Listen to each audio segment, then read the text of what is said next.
অনেকভাবেই ভাপা পিঠা তৈরি করে ট্রাই করেছেন, একবারও সফল হননি, তাহলে এই ভিডিওটা আপনার জন্য।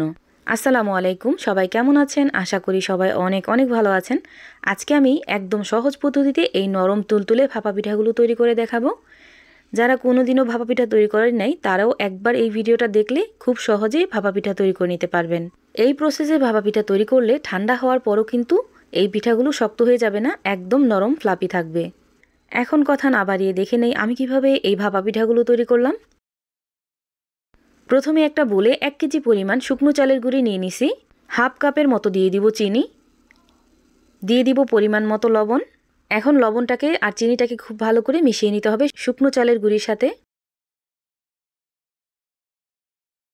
এখন এখানে দিয়ে দিব লিকুইড দুধ। আগে থেকে খুব ভালো করে জাল করে এখানে দিয়ে দিছি। অবশ্যই লিকুইড দুধটা জাল করে তারপর ব্যবহার করবেন, এতে করে ভাপা পিঠার ফ্লেভারটা খুবই ভালো আসবে। এখানে আমি মোট এখন 2 কাপ পরিমাণ লিকুইড দুধ ব্যবহার করলাম। এখন খুব ভালো করে মিশিয়ে নিতে হবে।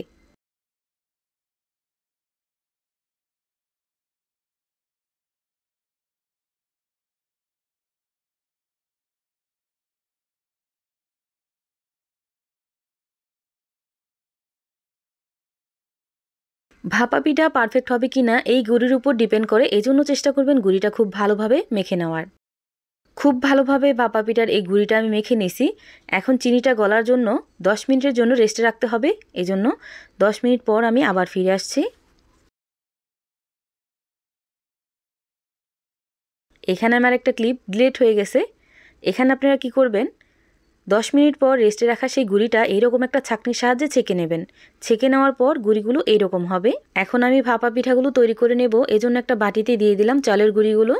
এখন আমি দিয়ে দিব খেজুরের গুড়, তারপর দিয়ে দিব আমি নারকেল কোড়া। নারকেল কোড়াটা আপনাদের পছন্দ অনুযায়ী দিয়ে দিবেন। নারকেল কোড়া দেওয়ার পর উপর দিয়ে আমি গুঁড়িগুলো দিয়ে দিব। আর গুঁড়ি দেওয়ার পর কোনোভাবেই চাপ দেওয়া যাবে না, এতে করে কিন্তু পিঠাগুলো একদম পারফেক্ট হবে না বা ফ্লাপি হবে না। জাস্ট হাত দিয়ে এইভাবে গুঁড়িগুলো উপর থেকে ফালাই দিবেন। আর এই তো তৈরি হয়ে গেল। এইভাবে আমি আরও কিছু পিঠা তৈরি করে নেব।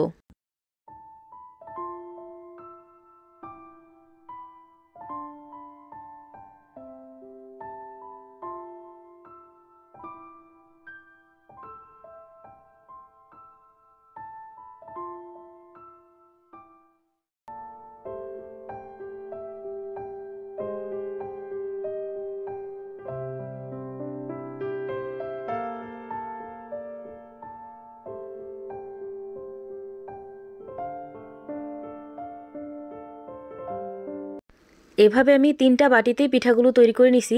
এখন এখানে নিয়ে নিছি সুতি একটা ভিজার টুকরো কাপড়, আর অবশ্যই কাপড়টা ভিজা হতে হবে।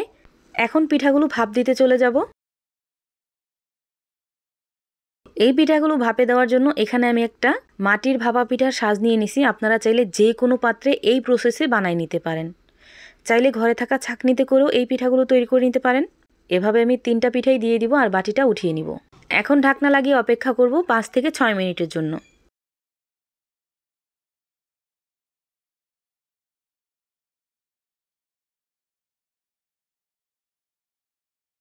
5 মিনিট পর আমি ঢাকনাটা উঠিয়ে পিঠাগুলো উঠিয়ে নিব।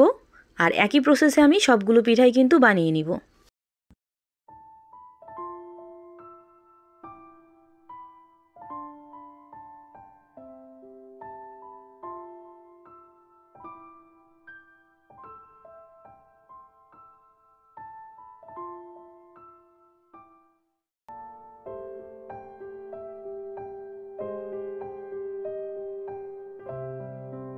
গরম অবস্থায় পিঠাগুলো আমি একটু ছাড়িয়ে দেখাচ্ছি যে কতটা পারফেক্ট হয়েছে।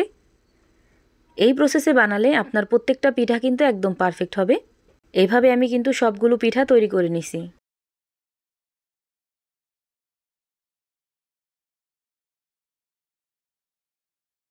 আর এই তো তৈরি হয়ে গেল মজাদার ভাপা পিঠা। এই প্রসেসে যদি আপনারা ভাপা পিঠা তৈরি করেন, ইনশাল্লাহ আপনাদের পিঠাগুলো একদম পারফেক্ট হবে। যারা কখনো পিঠা তৈরি করেন নাই তারাও এই প্রসেসে ভাপা পিঠা তৈরি করে নিতে পারবেন। এখন আমি এখান থেকে একটা পিঠা আপনাদেরকে ভেঙে দেখাচ্ছি যে কতটা পারফেক্ট হয়েছে। আমার এই ভিডিওটা যদি ফেসবুক পেজ থেকে দেখে থাকেন তাহলে আমার পেজটা ফলো দিয়ে রাখবেন। আর যদি ইউটিউব চ্যানেল থেকে দেখে থাকেন তাহলে আমার চ্যানেলটা সাবস্ক্রাইব করে পাশে থাকা বেল আইকনটা বাজিয়ে দিবেন। তাহলে আমি প্রতিদিন ভিডিও ছাড়লে আপনাদের কাছে খুব তাড়াতাড়ি পৌঁছে যাবে। সবাই ভালো থাকবেন, সুস্থ থাকবেন। আল্লাহ হাফেজ।